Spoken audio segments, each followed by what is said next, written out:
Bom dia, é isso aí. Estreia do podcast Fala para o Vereador. Hoje com um convidado, aqui eu sou suspeito, teria que ser ele. E eu queria, nesse bom dia, a todos os vereadores, a todas as vereadoras do Brasil, assessores de câmaras legislativas, agradecer inicialmente essa parceria, diga-se de passagem, free, gratuita, sem fins lucrativos. O objetivo é tentar ajudar você, né, vereador, vereadora, assessor jurídico das câmaras de vereadores, não com o dedo apontando do certo e do errado, mas o objetivo principal, dicas, sugestões, alternativas. Afinal, existe uma luz no final do túnel.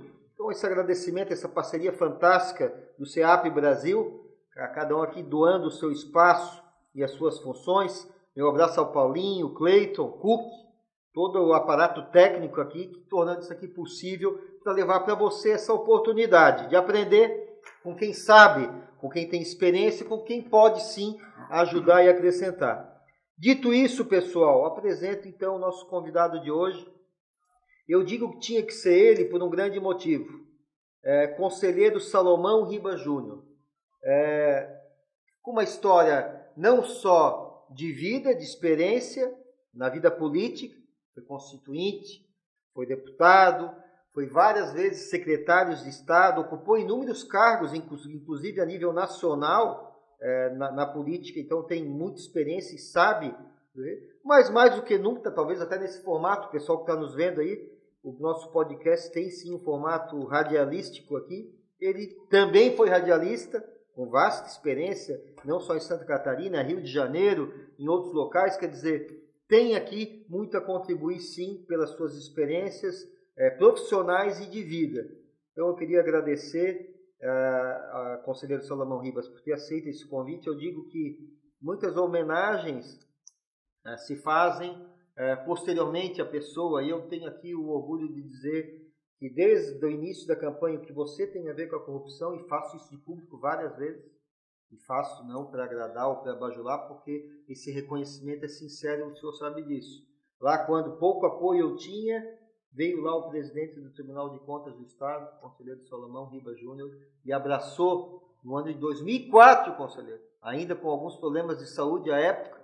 A recomendação médica dizia, não vai andar na rua, e foi lá, vestiu a camisa da campanha e foi com a gente em Chapecó, iniciando esse movimento que depois se tornou nacional e até internacional. E tudo que ele representou, inclusive, conselheiro, e não poderia ser diferente, na minha banca de doutorado no último outubro do ano passado, de 2000, já em plena pandemia, estava lá, sou presidindo a minha banca na Universidade de Salamanca, como doutor também pela Universidade de Salamanca, mais algo em comum que temos, e não lá só a passeio a viagem, estudando no maior centro de estudo do fenômeno da corrupção do mundo, que é a Universidade de Salamanca, professor Nicolás, professor Pedro Nevada, que foi também seu orientador de doutorado meu, então são muitas coisas em comum, mas o objetivo, conselheiro, queria o seu bom dia para o nosso público, é levar para o vereador não uma fórmula mágica, mas alguns apontamentos, algumas sugestões, algumas dicas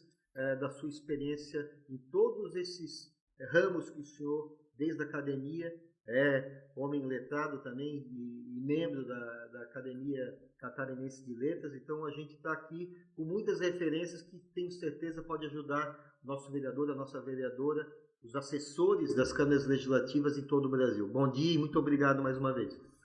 Bom dia, meu caro Afonso. É uma satisfação muito grande participar desse programa e dos debates que ele vai certamente suscitar.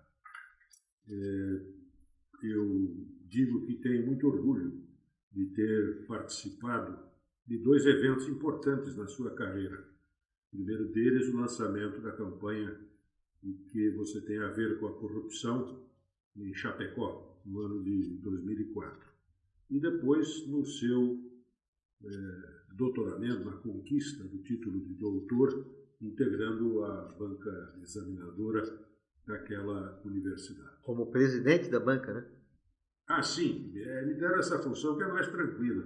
Aí eu não precisei discutir muito o conteúdo da tese doutoral apresentada e que foi aprovada com louvor pela banca examinadora.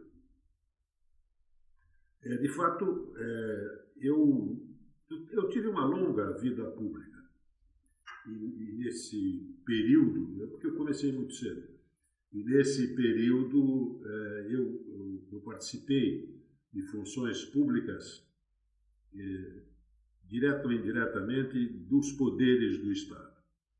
Eu fui membro do Poder Executivo, fui membro do Parlamento, do Legislativo, fui ao Tribunal de Contas e trabalho agora, já há 4 anos diretamente, e alguns anos anteriormente, com o Poder Judiciário na condição de advogado. Hoje eu estou associado à banca de advocacia Menezes Niebuhr, de Florianópolis, já completo agora 4 anos de atividades naquela banca.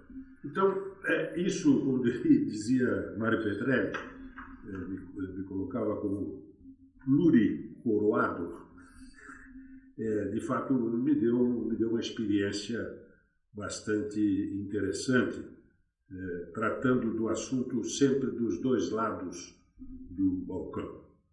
Assim como eu fui presidente do Tribunal de Contas, eu hoje sou advogado e às vezes surge alguma questão envolvendo o Tribunal de Contas e eu tomo assento do outro lado. Faço isso com muita tranquilidade, porque quando eu era presidente, disse isso uma vez ao advogado Joel Niebuhr, eu disse, olha, eu gosto que você venha ao Tribunal de Contas participar de debates, porque você costuma dizer uma opção de coisa que nós não gostamos de ouvir. Você precisa ouvir as coisas que você não gosta de ouvir, porque elas também são importantes para a sua vida profissional ou política.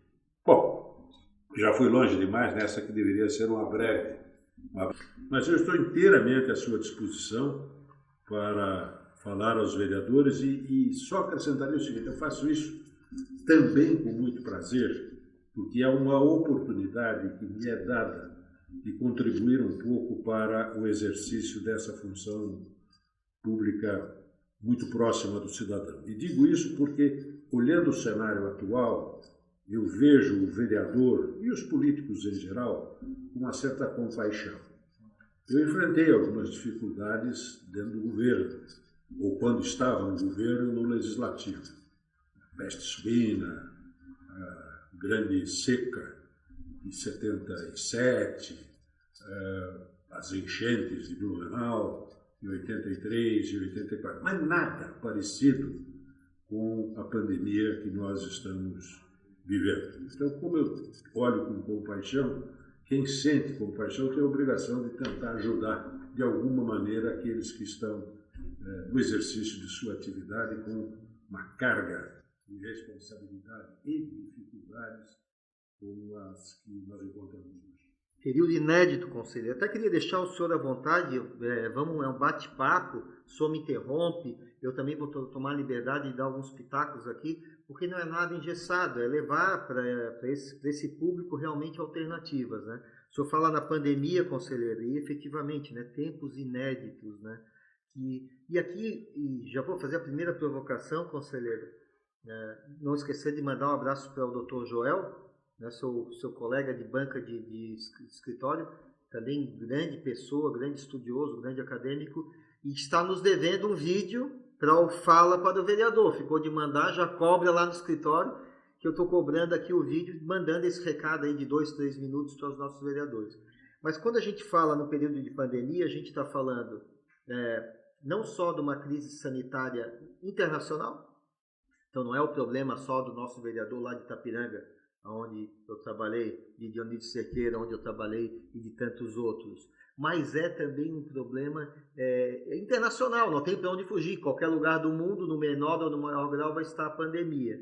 E aliado a isso, a gente tem essas incertezas, inseguranças, né, do nosso bem maior, que é a vida. Eu vou conseguir passar por essa, eu vou morrer, eu vou ter algum problema de saúde pós a Covid. Aqueles que pegaram, muitos de nós, como eu, perdemos pessoas queridas. Eu estou com um amigo agora lá em Joinville internado, e aqui rezo e mando essa oração, tentando abraçar todos que estão com essa doença.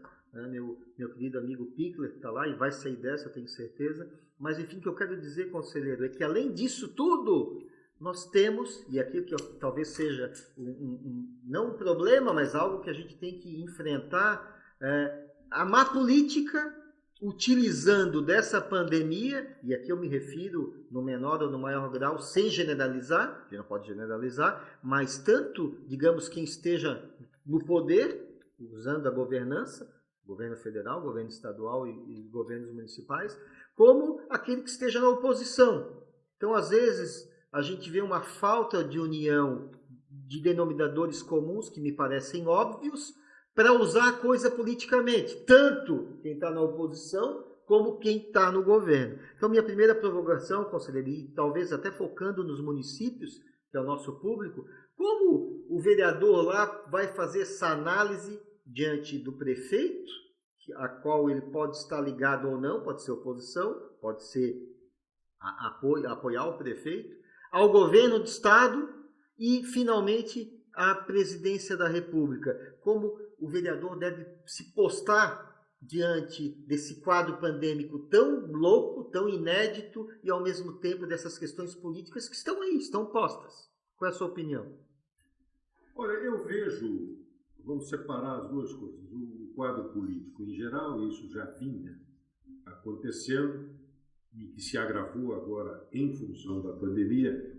O quadro geral me mostra um momento de muito desencanto das pessoas com as instituições e com a atividade pública em geral, ao político, mas mais acentuada em relação ao político. Talvez seja porque, como o político produz notícias, boas ou más, é quem está sob a vigilância mais atenta da mídia em geral e agora das redes sociais.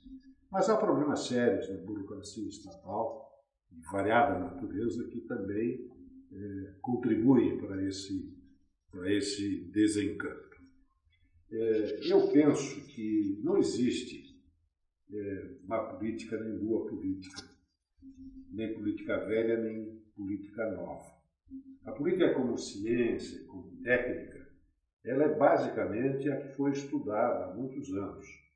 E ela existe como conjunto de regras para a convivência, que é o que garante a existência da democracia. Ela existe desde Prisca Zera, sempre existiu isso.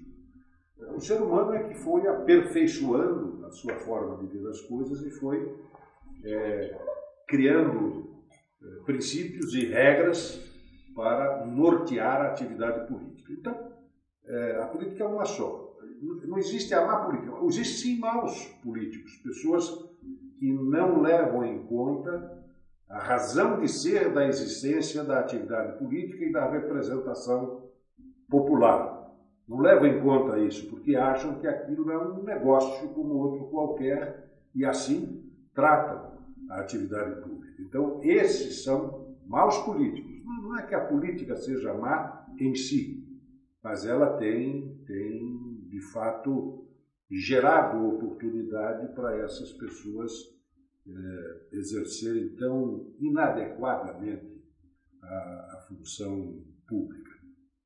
Então, eu vejo com preocupação esse quadro, porque penso eu, até no programa coordenado por você, Afonso, em que participou o senador Dias, do Paraná, e eu falei sobre a hipótese de uma reforma política, e ele disse uma coisa que depois eu refleti, e é absolutamente verdadeira. Ele disse, olha, não é possível a aprovação de uma reforma política se ela não for, o projeto não for liderado pelo presidente da República. Agora, o presidente da República, com todo o respeito que merece, ele revela uma desatenção para esse problema. Tanto é que ele não dá a mínima importância à instituição partido político. Já passou por 7 ou 8 partidos e agora ele governa sem ter partido. Então, isso revela uma desatenção. E havendo essa desatenção, não estou falando mal dele nem criticando, só estou dizendo que havendo essa desatenção, e deve ter suas razões, isso não faz com que não prospere a proposta, qualquer proposta de reforma política do Congresso brasileiro. Então, não vamos sair desse bate-boca se não houver uma liderança, e nesse caso a que o povo concedeu ao presidente da República, para conduzir, estou dizendo que vai ser como ele quer, mas para conduzir o processo. E não vejo outra forma de operar a atividade política e a democracia com a pluralidade de ideias, de pensamentos e de sentimentos num país do tamanho do nosso, com mais de 200 milhões de habitantes e com a nossa formação. Alguém poderá dizer, mas nos Estados Unidos funciona com 2 partidos. Isso também não é verdade. Eles têm o pluripartidarismo, mas não chega a uma candidatura viável à presidência da República, porque se aglutinam em torno dos e as próprias divisões internas dos grandes partidos, dos 2 grandes partidos. Sim, né? sim, mas por que tem tantas divisões internas, né? E talvez elas sejam mais salutares, porque aqui nós não nos dividimos internamente, a gente sai, e aí funda outra. Se eu estou perdendo o jogo, eu pego a bola, é minha e vou jogar lá no outro campo. Vou jogar no outro campo. Então, é o que se passa. Mas eu não vejo outra maneira de operar sem ser através dos partidos políticos. Eu concordo e assino embaixo, mas dentro do que o senhor falou agora, conselheiro, o senhor falou enfraquecimento das instituições, que é um fenômeno mundial, não só brasileiro, e com isso a perda de legitimidade. Então, cidadãos, e por isso que eu digo que o vereador, eu não faço isso para agradar os vereadores, mas eu digo, quem está na linha de ponta, lá no dia a dia, no bairro, na escola, na igreja, no churrasquinho do final de semana que tem ali do baile, é o vereador, essa liderança comunitária que está vivendo ali o problema do esgoto, o problema da escola que está com vazamento d'água, essas coisas, desde as menores até as maiores, a vivência, está incomodando a comunidade. A cheia que deu do rio, invadiu parte da cidade, e disso, nessa perca de legitimidade, eu digo para o vereador, olha, quando a gente pega um congresso como está agora, e aqui não é o promotor que está falando, é quem estuda o fenômeno da corrupção desde que eu me conheço por gente, não por isso me adonando da verdade, mas trazendo umas preocupações que eu tenho com as inúmeras alterações legislativas que o Congresso traz hoje. A lei de improbidade está para ser autorada agora, hoje ou amanhã, inclusive, para ser votada, com alterações, e não é questão de Ministério Público ou visão de promotor, que vão realmente prejudicar um retrocesso na punição de maus políticos. E eu digo para o vereador, olha, isso é a pior coisa que o político pode querer, porque acentuar, quanto mais impunidade desregrada a gente tiver, a gente vai aumentar essa falta de legitimidade, essa falta do cidadão que votou se enxergar no seu representante político. Então, eu digo, a responsabilidade do vereador, e eu queria saber a sua opinião, né? Então, nesse quadro internacional de perda de legitimidade, as pessoas não se enxergam mais no seu representante político. Além disso, o fenômeno que o senhor já tocou de passagem das redes sociais, a chamada fake news. Então, muitas vezes o cidadão votou e achou que estava votando certo, mas não é porque a informação era mentirosa, que pode ser a fake news direta, mas é que existem estudos, tecnologia, digamos, do mal para manipular uma eleição. O cidadão se vende de um jeito para um público e consegue o voto, se vende do jeito para o outro e consegue voto, e o vereador lá, né, às vezes, o que eu faço nesse quadro para me eleger, perder a legitimidade?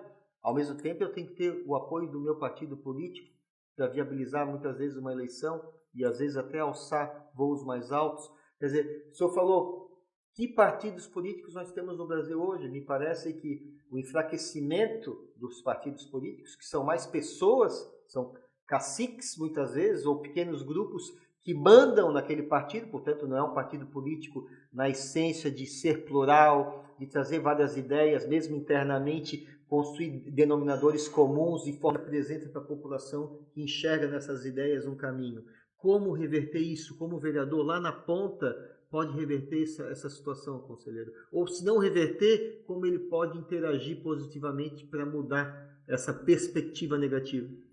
O vereador tem enorme dificuldade para operar sob o aspecto de construção de ideias inovadoras. Digo por quê? O seu eleitor vive no mundo das coisas. Ele está interessado em consertar a escola, ele está interessado em consertar a quadra de esportes, ele está interessado no problema da água, no problema do esgoto, enfim, coisas. E nos preocupa muito com o mundo das ideias, de construirmos uma sociedade diferente da que temos, criticarmos profundamente o regime em que vivemos, o regime econômico, que acena com a liberdade, mas permite ao mundo econômico uma certa dose de força sobre o cidadão comum, e é exercida de várias maneiras, mas esse seria um assunto para uma discussão muito longa, né? Nós temos a nossa liberdade formal, declarada na Constituição, mas na vida real isso leva a outros erros. Então é difícil para ele trabalhar, mas ele precisa trabalhar nisso. Eu acho que o vereador tem que pensar o seguinte: qual é a função dele? Porque a Câmara de Vereadores, tal como foi concebida no Brasil, está na Constituição Federal, está nas estaduais e nas leis orgânicas municipais, que são as constituições dos municípios. A Câmara foi inventada como uma instituição, um órgão capaz de ter uma atuação política, uma atuação legislativa, uma atuação orientadora, uma atuação fiscalizatória e também julgadora. Como é que isso se opera?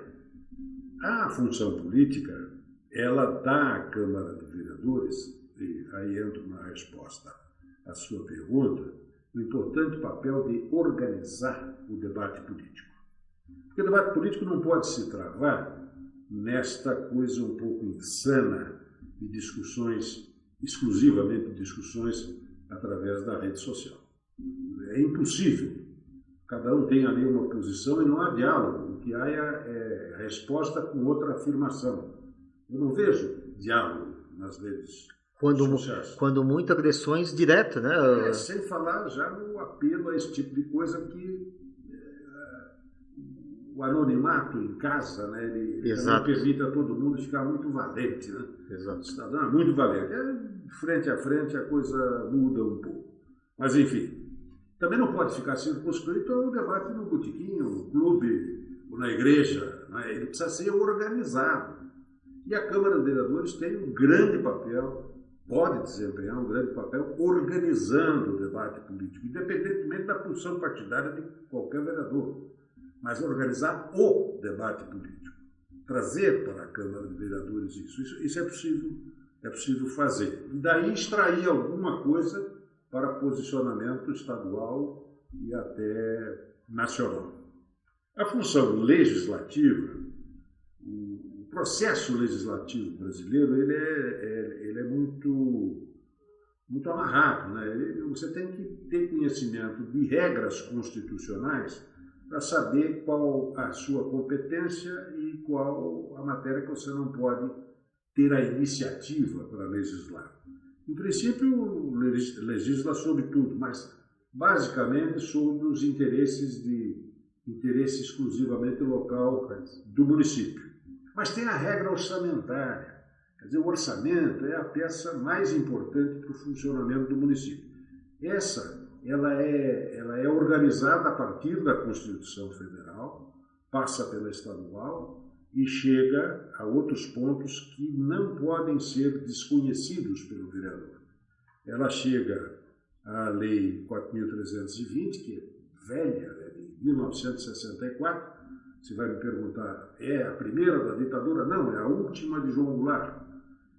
Ela passou 10 anos no Congresso, foi aprovada, e como ela não sofreu alterações substanciais, nem pelo Decreto-Lei 200 e outros decretos-leis que surgiram depois, na realidade a Secretaria do Tesouro Nacional se assenhorou da função legislativa e começa, através de instruções, de portarias, a disciplinar a elaboração e execução orçamentária. E os agentes políticos acabam aceitando, porque a Secretaria do Tesouro Nacional é muito poderosa. Ela tem um poder de sanção a discutir no âmbito judicial, mas ela usa. Não, se você não cumpriu este ou aquela meta, você não tem direito de assinar nenhum convênio com o governo federal. Como nós temos o dinheiro centralizado, Estado ou município, que não tiver condições de celebrar convênios, que é uma forma de transferência de recursos não voluntários da União para os municípios. Então, para essa função legislativa, que integra a elaboração do orçamento, eu chamo a atenção para... A gente vive aprendendo, quer dizer, eu não estou dizendo aqui que os vereadores não sabem, há muitos que já foram agentes públicos, agentes políticos, então conhecem a matéria. Mas tem muita gente nova, que bom que temos muita gente nova. Então, eu estou procurando dar uma orientação de que caminhos, os que eu segui, de que caminhos eu seguiria se tivesse esta função de vereador. A posição fiscalizatória, ela pode ser mais abrangente do que a simples fiscalização da execução orçamentária e financeira do município ou dos atos do prefeito municipal. Porque você pode estender uma fiscalização junto às obras públicas estaduais e federais. Como é que você vai fazer para isso? Você não vai poder intervir diretamente, mas você pode verificar em que condições está uma obra, como é que ela está andando, deixando de andar, se parou ou não parou, e fazer a comunicação, que se chama representação, não é nem denúncia, é representação, que é um agente político, ele tem direito, o Tribunal de Contas reconhece esse direito à representação como autoridade, dizendo, olha, a obra, pelo que eu sei, foi contratada assim, assado, e a obra a preteira foi embora, a obra está paralisada, o ritmo é muito lento, e isso provoca necessariamente uma eventual auditoria, uma fiscalização. E aproveitando aqui, conselheiro, para alguns a função de fiscalização, todas são importantes, mas talvez seja aquela que mais pode agir de forma imediata. E o senhor tocou no ponto fundamental, né? O vereador está lá na ponta e está vendo a obra acontecendo, então ele tem esse papel de fiscalização muito importante. Eu acho que é muito importante isso, porque ele está acompanhando o dia a dia, né? Ele vê a obra. É por isso que eu digo sempre que o prefeito e os vereadores, eles são agentes públicos privilegiados. Você pega o presidente da República, mas esse vive em outro mundo, está nas nuvens. O ministro de Estado está nas nuvens. Aí quando você baixa para o Estado, o governador está um pouco mais próximo, mas ainda assim navegando numa nuvenzinha. O secretário de Estado é a mesma coisa, eles ficam perdidos na burocracia. Aí quando você chega no município, não, você tem um sujeito que ele passa de manhã, vê o bueiro entupido, dá a ordem para desentupir, de tarde ele passa lá para ver se o serviço foi feito. Perfeito. Aqui, se o presidente da República diz, faça isso, mas nunca mais ele vai voltar lá para ver essa obra. Sim. O vereador é a mesma coisa, o prefeito não. O vereador, mais ainda, ele reclama e dia seguinte não consertar. Ele já reclama de novo. Por quê? Porque ele está vivendo aquele problema. É o único que tem chance disso. Porque os outros vivem tudo em outro mundo, né? Mas só deixa eu botar mais... Eu sei que o senhor tem mais algumas anotações, mas daqui a pouco está aqui no meu ponto, aqui falando, já me incomodando, o Zé Borboleta, ele vem sempre com uma pergunta meio... Eu sempre digo, eu vou fazer a pergunta, não é minha, mas ele está aqui fazendo uma provocação... Se os vereadores podem ou não podem, já vou dizer o que é, mas só para o nosso vereador ouvinte, lembrando que o Fala para o Vereador é um programa mensal, parceria com o SEAP Brasil, free, gratuito, sem qualquer fim lucrativo, nem poderia ser, né? Eu de promotor e sim de cidadão, e sempre com um convidado muito especial, hoje conselheiro Salomão Riba Júnior, com todo o seu conhecimento, trazendo um pouco da sua história e da sua experiência como político, como cidadão, e, claro, como conselheiro do Tribunal de Contas, hoje como advogado, como diz ele, no outro lado do balcão e certamente fazendo um grande papel também do outro lado do balcão. Mas, conselheiro, eu fiz essa interrupção para chamar um ponto aqui que o pessoal, efetivamente, o senhor tocou no seu discurso, e eu sei que isso pode parecer utopia ou até falta uma perspectiva prática real, mas como, na sua opinião, né? Vamos puxar a sardinha para o nosso lado, que é o município, que são os vereadores, que é o prefeito. Como quebrar essas amarras do poder estadual e notadamente do poder federal? O senhor fez referência a esses repasses via convênio, de verbas. Muitas vezes tem municípios que sobrevivem desses repasses, efetivamente. Como dar mais poder, e não aqui o poder no sentido ou autoritário, mas poder, liberdade de governança econômica, financeira, como mudar a Constituição, como fazer quando a gente fala em reforma política, o senhor falava do senador Álvaro Dias, que dizia, essa reforma política, ela tem parte da premissa do chefe do Executivo Federal tomar as rédeas e levar ela à frente, claro, ao lado do Congresso, ao lado do Senado e da Câmara dos Deputados, mas como o vereador pode pressionar, se articular para trazer um pouco mais dessa liberdade de atuação que me parece fundamental. A gente tem que fortalecer os municípios, por caminhos que a gente poderia traçar para sensibilizar, porque o presidente não vai querer perder poder, né? Os deputados, o Senado, ninguém quer perder. Então, como a gente pode, né, na sua avaliação, na sua experiência, qual seria o caminho para fortalecer os municípios, os vereadores, a Câmara de Vereadores, os prefeitos, o Executivo e o Legislativo municipais, notadamente? Olha, uma vez, conversando com o ministro Nelson Jobim, quando era presidente do Supremo Tribunal Federal, tive esse privilégio de conversar algumas vezes com ele, porque eu presidia uma instituição nacional que representava os tribunais de contas e havia algumas questões que envolviam decisões judiciais que o Supremo examinava, e outras de natureza política em que a influência do presidente do Supremo era grande. Mas ele me dizia o seguinte, sobre reforma política, ele disse, olha, isso aí é o seguinte, ele tinha muita experiência parlamentar, né? Quando esse assunto chega no Congresso, cidadão parlamentar, ele pega o projeto e lê com a seguinte preocupação, quero ver como é que eu fico nesse projeto. Então, se o projeto for para prejudicar a sua aspiração de reeleição, de ser candidato na eleição seguinte, esquece. Isso não vai ser aprovado nunca. Todos vão fazer o mesmo raciocínio. Defendia ele, e eu passei também a incorporar essa ideia, mas do crédito à autoria, que necessariamente teria que se fazer uma reforma política que tivesse um prazo que não atingisse os atuais legisladores. Então, por exemplo, a atual legislatura vai aprovar um modelo que vai vigorar daqui a 2 eleições. Ah, mas é muito tempo. Meu Deus do céu, nós estamos há anos e anos, há dezenas de anos discutindo, então agora botar 8 anos para frente é exagero? Claro que não é.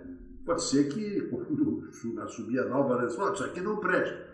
Vamos fazer de novo, mas pelo menos é uma tentativa séria de tentar organizar, né, essa questão, porque nós tentamos eliminar o poder econômico, porque o sistema atual permite ao poder econômico eleger quem quer, né, e tentando, forma distrital, tentando uma opção de coisa, nada funcionou, tentamos o voto facultativo, isso também não prosperou, e aí resolvemos impedir, isso foi uma besteira do Supremo, impedir o poder econômico de contribuir legítima e transparentemente nas campanhas políticas. E aumentamos a fiscalização para impedir a contribuição ilegal. O que aconteceu? Aprovaram um caminhão de dinheiro para os partidos políticos e a influência do poder econômico passou a ser a influência dos dirigentes partidários que mandam na composição. A cota de cada parlamentar é moeda de troca no Congresso Nacional entre os parlamentares e os líderes partidários. Quer dizer, uma solução não resolveu nada e agravou, porque agora não está saindo do dinheiro da sonegação, que pelo menos não arde diretamente no nosso bolso, né? Está saindo do nosso bolso, do que nós contribuímos, é dinheiro de tributo e vai para o fundo partidário que chega aí a bilhões.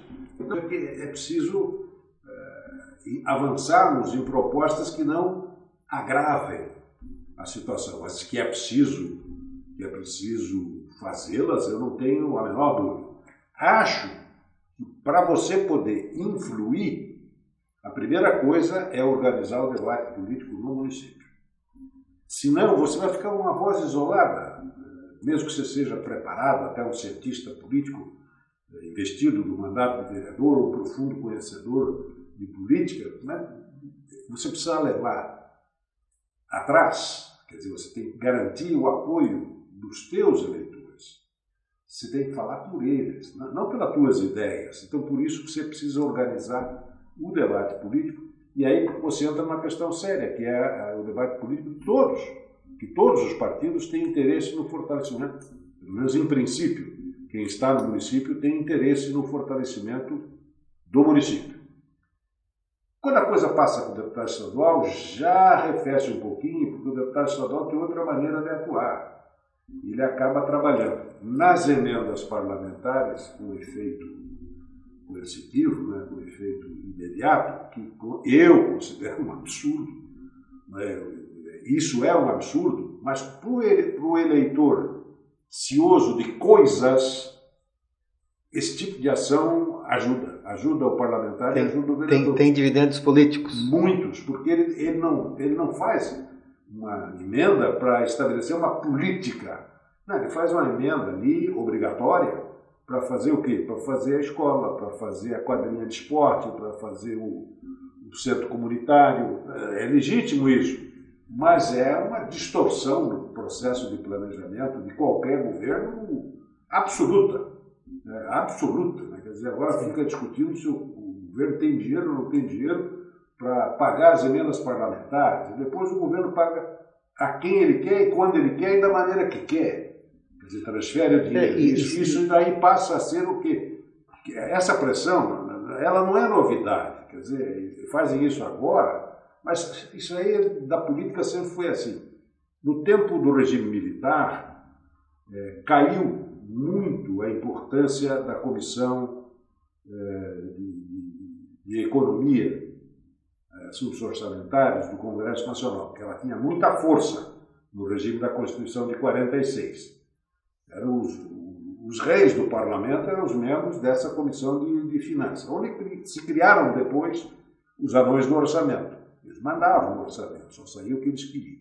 Mas com o regime militar, o Ministério da Fazenda.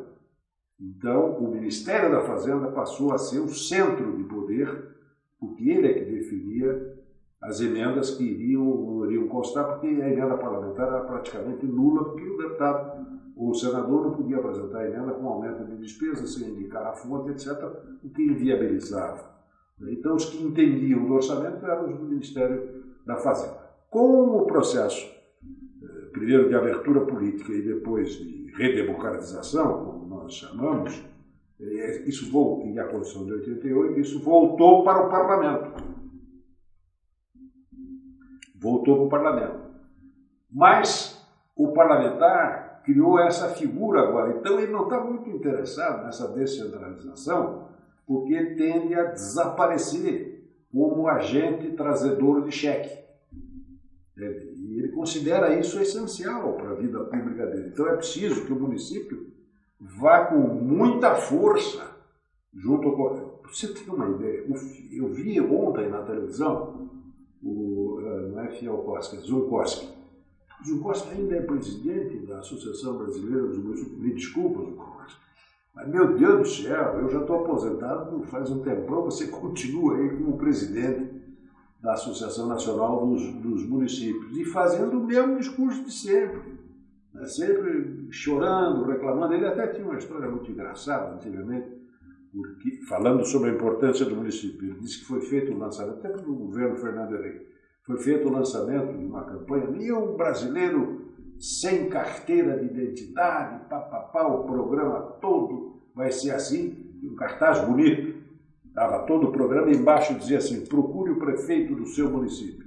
Aí disse o nenhum prefeito foi convidado para a cerimônia, nenhum prefeito sabia de nada, mas o cidadão foi estimulado pelo governo federal a procurar a procurar o prefeito do seu município. Então, essa organização básica, para ele poder influir mais adiante, é fundamental. Agora, você falou, não sei se já me adianto, sobre a questão do julgador. Veio a pergunta ou não? Não, está aqui tá o Zé Borboleta me incomodando aqui, eu estou dizendo que ele dá uma acalmada. Conselheiro, fazendo um resumo do nosso vereador, da nossa vereadora, dos assessores jurídicos em todas as câmaras vereadores no Brasil, nessa estreia dessa tentativa de levar esse recado, essas dicas, essas sugestões, longe de achar erros, mas ao contrário, tentando propor soluções, fala para o vereador. Fica aqui, acho que o resumo da sua fala, se eu estiver errado, me corrige. Primeiro, sofremos ainda muito, algo novo, histórico, e justamente nessa tentativa de se manter no poder, o personalismo político. Então, às vezes, o programa político a longo prazo não interessa. O que nos interessa efetivamente é como eu vou ter os meus dividendos políticos. Aí a gente falou em orçamento, a gente falou em projetos, às vezes, pessoais e não de Estado. E aqui vai acho que a grande ponderação das suas palavras, né? A organização dos vereadores de todos os partidos é fechar no município um denominador comum. E aqui, Paulinho, vai o recado com o nosso presidente da UVESC, o Anderson. Vai aí para o Anderson, quem sabe, organizar os municípios, fortalecer, para levar essa bandeira, e vai a sua dica, a partir daí da dica do ministro Jobim, né, quando presidente do Supremo Tribunal Federal, uma reforma política ou alterações constitucionais que fortaleçam os municípios para a médio e longo prazo, justamente para quem aquele que está no poder agora não se sinta atingido e aprove essas reformas, ainda sujeito a uma reavaliação a quem estiver no poder futuro, mas vai a sua dica, pelo que entendi, vamos focar, organizar, somar forças. A gente não pode aqui dividir forças no município, cada um com a sua ideologia, com as suas ideias, mas estabelecer denominadores comuns para uma estratégia de ação dos municípios, junto aos deputados estaduais, junto aos deputados federais de cada estado e, logicamente, nessa representação para tentar, aos poucos, né, não da noite para o dia, fortalecer cada vez mais os municípios. Conselheiro Salomão, lhe peço desculpas, mas o Zé Borboleta, essa aí o Paulinho me botou aqui, está me azucrinando já faz horas aqui, vou fazer. Eu não com essas palavras, porque ele está aqui chutando o balde para todo lado.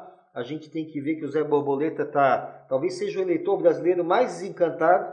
Ainda ontem ele reclamava do Ministério Público, está dizendo que o Ministério Público não serve para nada, e vou eu lá defender o Ministério. Mas Zé Borboleta, talvez a tua angústia seja de muitos brasileiros. Conselheiro Salomão, ele está dizendo o seguinte, ele falou que já viu casos, conselheiro, de vereador que não está comprometido com nada, né, que só quer saber de garantir o seu.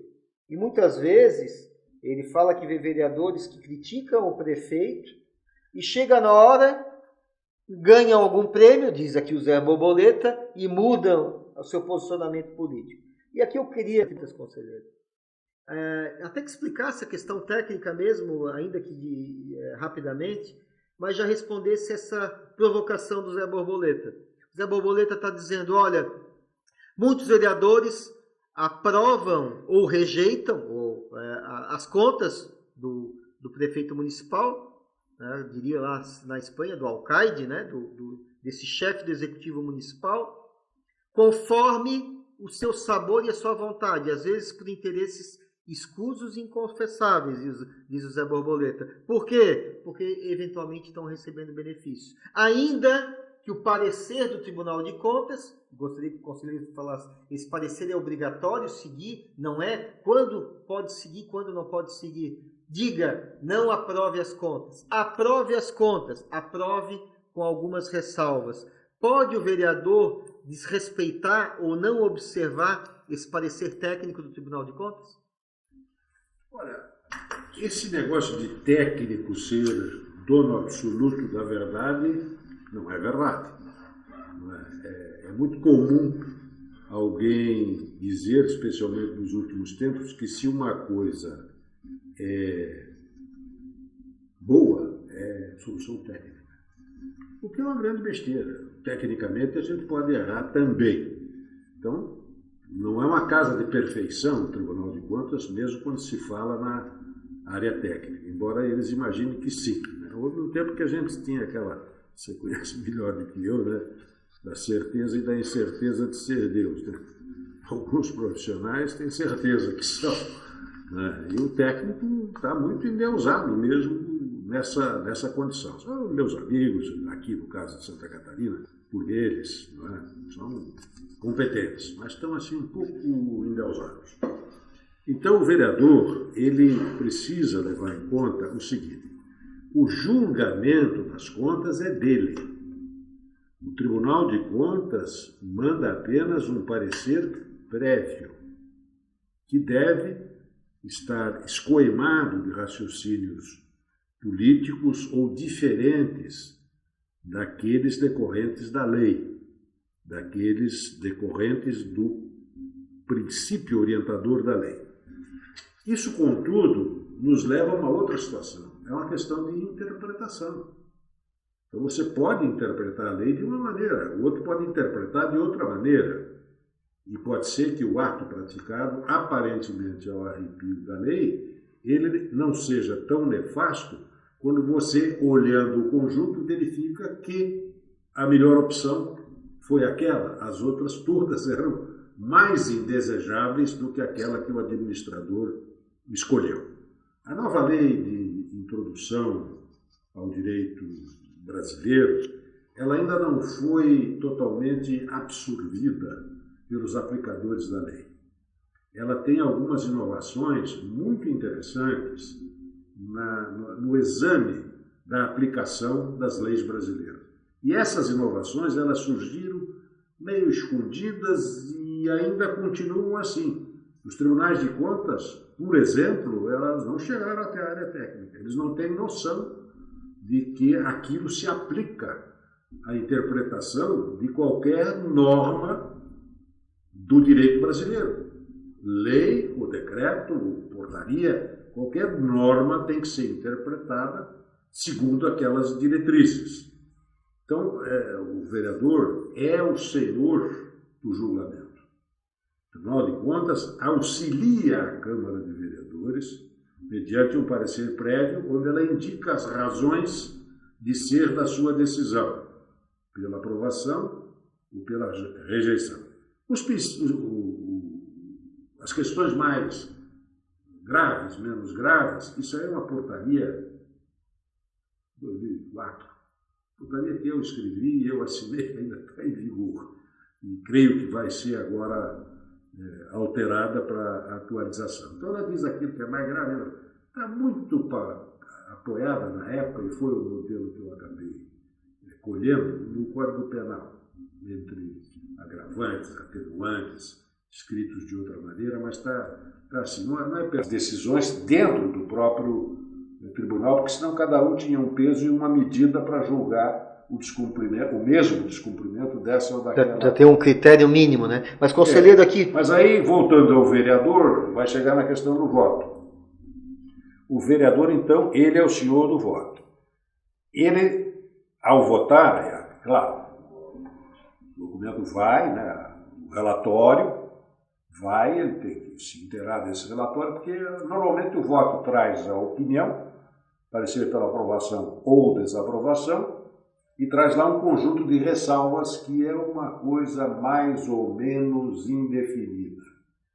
Ninguém entende bem o que é a ressalva, porque também o tribunal usa recomendação, e ressalva seria apenas um não acolhimento daquilo para efeito do parecer. Ressalvado tal procedimento, mas é entendida como uma repreensão, interpretada como uma censura, e não é necessariamente uma censura. Então, essa é uma questão ainda em discussão. Mas, de qualquer maneira, a ressalva vai com essa conotação de restrição para o exame da Câmara de Vereadores, que é absolutamente soberana para deliberar. Absolutamente soberana. Nenhum vereador pode ser inquirido pelo Tribunal de Contas ou pelo promotor de justiça ou pelo judiciário pelo seu voto. ele é absolutamente livre para dar esse voto. O parecer é parcialmente vinculante para a Câmara de Vereadores. Tanto é que é preciso formar uma maioria de 2/3 para decidir contrariamente à opinião do parecer prévio. O parecer prévio opina pela aprovação. A Câmara quer votar pela não aprovação, não basta a maioria simples, tem que ser de 2/3. Ou ao contrário, eu falei em primeiro aprovação, né, e segundo, o tribunal manda rejeitar, a Câmara quer aprovar. Da mesma maneira, 2/3 podem aprovar, independentemente da opinião, do parecer do Tribunal de Contas. Então, apesar de toda a pompa e circunstância que cerca o Tribunal de Contas e os conselheiros,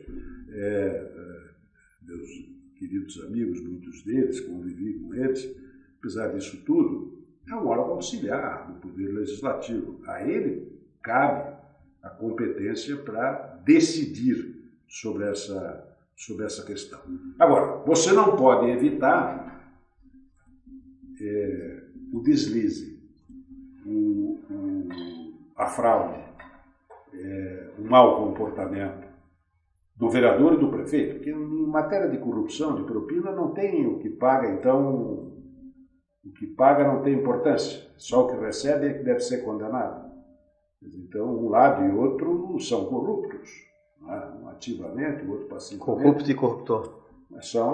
Ambos são corruptos, ambos praticam uma coisa que deveria envergonhar a eles e a nós todos pela existência disso na nossa sociedade em tão grande profusão, disseminação pelo Brasil afora em todos os. Isso aí não tem como evitar, né? Realmente pode acontecer. Às vezes o quadro mostra algumas coisas que me levam a suspeitar, né? Aquela mudança de posição na última hora, né?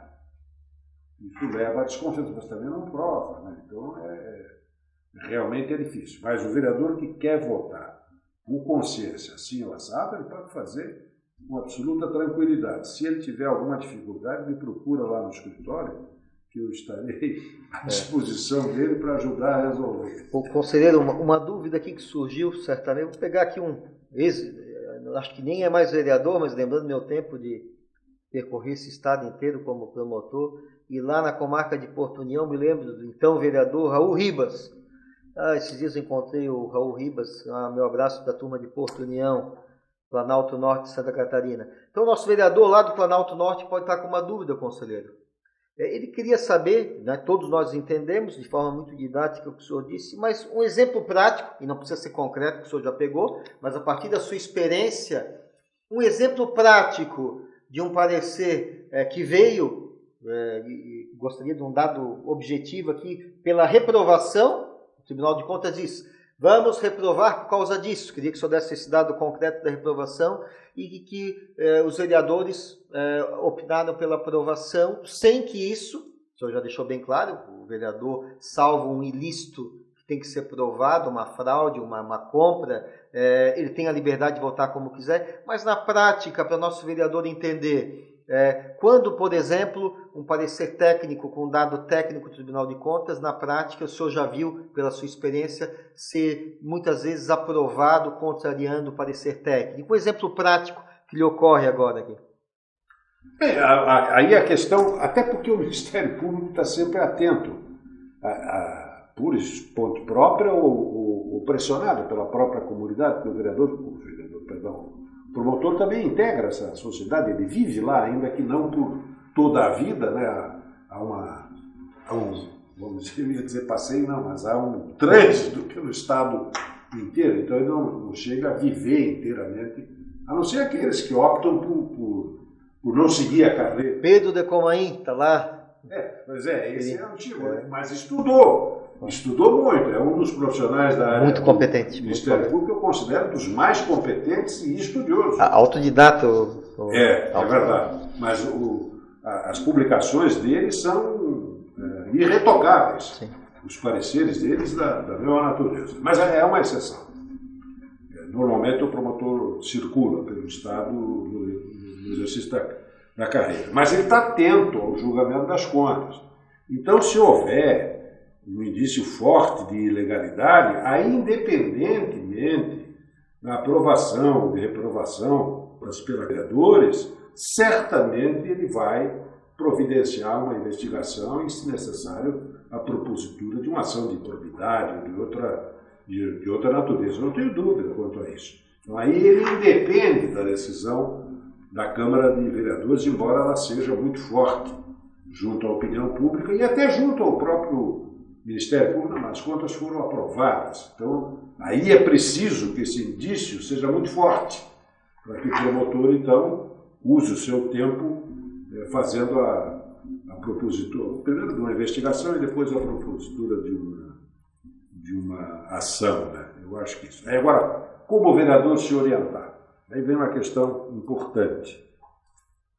O Tribunal de Contas, ele tem uma função orientadora e consultiva. Então, ele pode responder a consultas que sejam formuladas sobre fato determinado.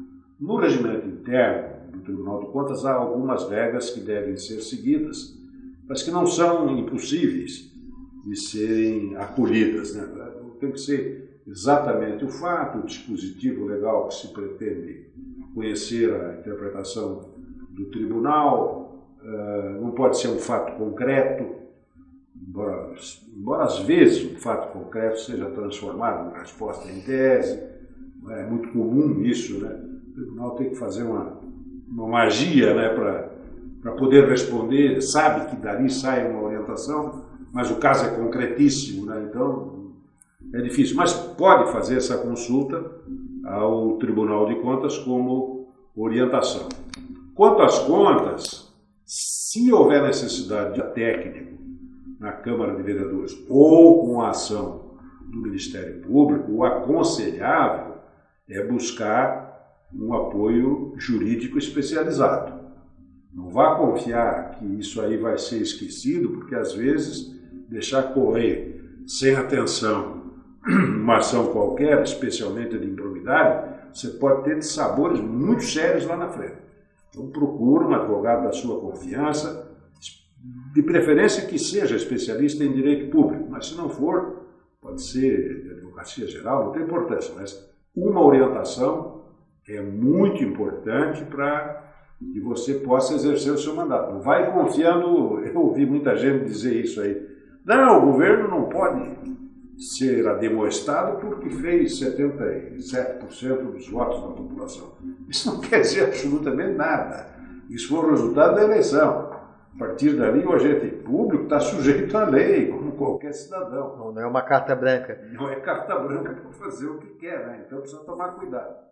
Conselheiro, vamos chegando aqui ao final, já estamos aqui estourando o nosso limite. Eu agradeço mais uma vez. Antes de passar as considerações finais, né, dizer que o Fala para o Vereador, esse podcast que vai ficar à disposição de todos os vereadores do Brasil, é uma tentativa justamente isso, não de debater com pessoas que têm uma capacidade, têm uma experiência, têm muito a dividir com a gente informações e opiniões, para tentar levar a você, vereador, vereadora, assessor jurídico das câmaras de vereadores em todo o Brasil, uma alternativa. Obrigado, Paulinho, Cook, SEAP Brasil, parceiro. Torna a repetir, Paulinho, trabalho free, nossa maneira de colaborar nessa posição também. Fiz doutorado fora, pago com dinheiro do nosso contribuinte, porque estava recebendo meu salário e estava lá fazendo doutorado. Quer dizer, é uma forma de contribuir, de devolver um pouco o que a gente faz com o webinar, que você tem a ver com a corrupção, e faz aqui também com Fala para o Vereador, trazendo sempre alguém com ideias interessantes. Hoje, conselheiro Salomão Riba Júnior, muito obrigado. Eu resumo aqui, antes de passar para as considerações finais do nosso convidado, mandar um recado aí, conselheiro. Há uma luz no final do túnel, tempos de pandemia, mas eu queria ressaltar duas coisas. Primeiro, os vereadores têm que se organizar nos seus municípios, estabelecerem denominadores comuns e fortalecer a nível de estados os vereadores. Isso pode fazer numa grande rede nacional. Então fica aqui a dica.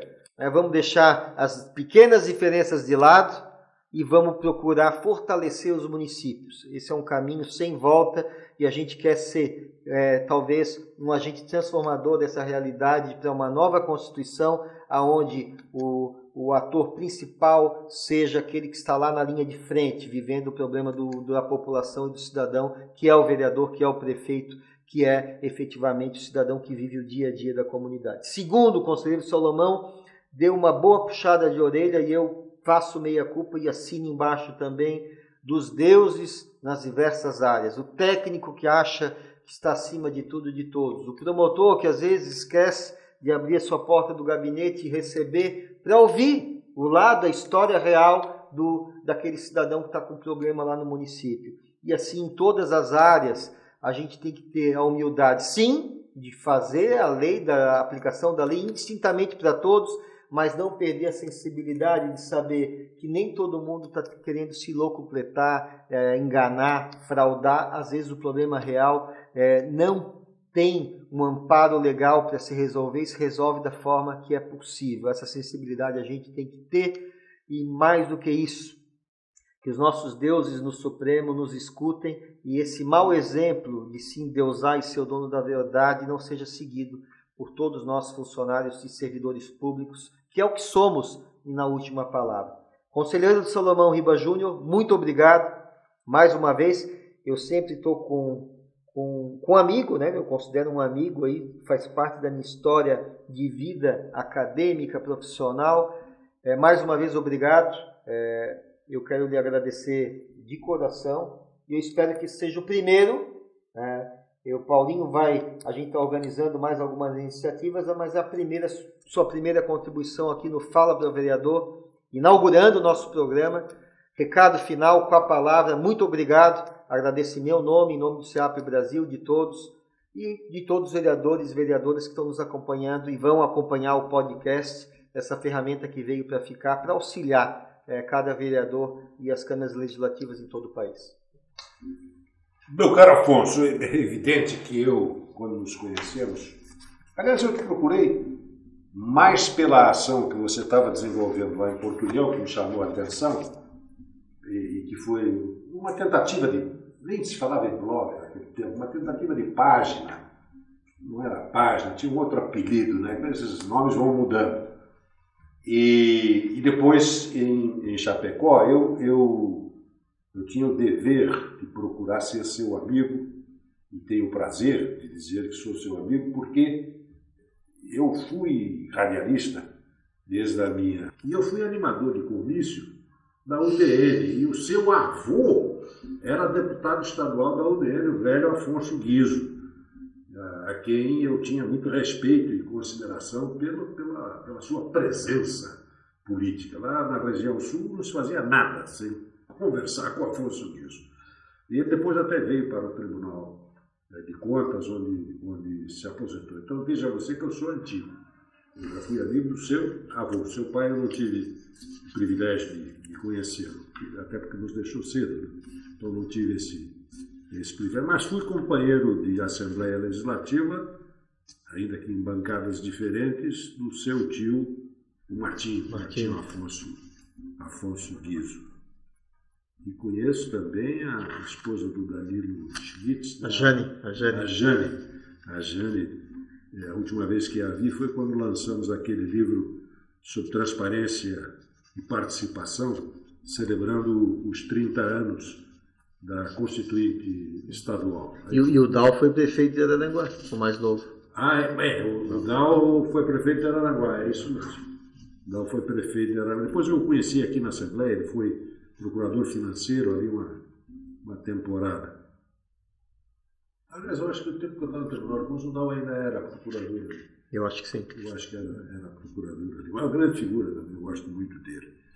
Mas, enfim, dito isso, eu quero dizer aos vereadores que eu tive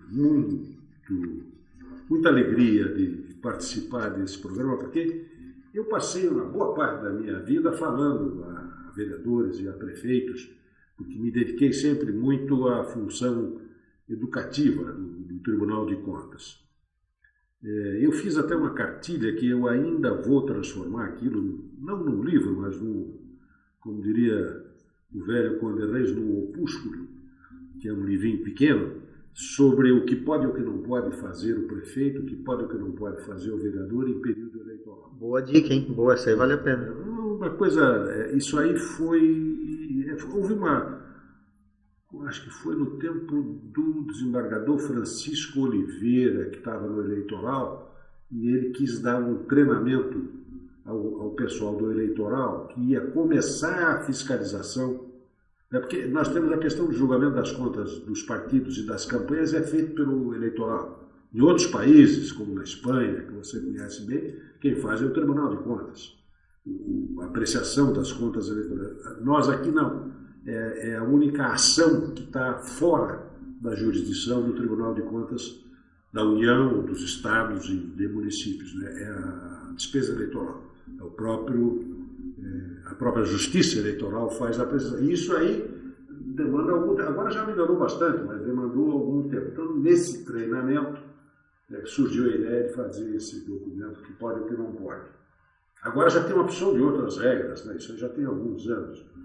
Mas isso revela a razão de ser da minha alegria de participar desse programa. Eu acho muito importante, porque essa orientação é indispensável. O Tribunal de Contas daqui tem alguns ciclos que ocorrem no interior. Eu noto que nesses ciclos aparecem, no meu tempo, mas não mudou muito, aparecem muitos funcionários das prefeituras e câmaras de vereadores que têm em menor número, mas não aparecem os agentes políticos. O prefeito raramente vai, a não ser quando é anfitrião, o vereador também não aparece, tem lá a chamada, ver quem está, quem não está. Está muito o pessoal técnico das prefeituras e câmaras. O vereador devia participar desses ciclos de orientação do Tribunal de Contas, que eles são muito bons para mostrar o dia a dia e como o tribunal está pensando. Fica a dica, né? Nossos vereadores que participem mais desses ciclos do Tribunal de Contas. Né?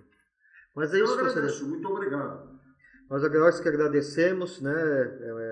Fica aqui o recado, fica as dicas do conselheiro Salomão Riba Júnior, que a gente agradece mais uma vez, e a você, vereador, vereadora, funcionário, servidor das câmaras legislativas em todo o Brasil, o nosso muito obrigado. Afinal, o Fala para o Vereador tem a razão de ser em vocês. Vamos lá e até a próxima com ajudar. Abraço, Paulinho, abraço, SEAP Brasil, e até a próxima.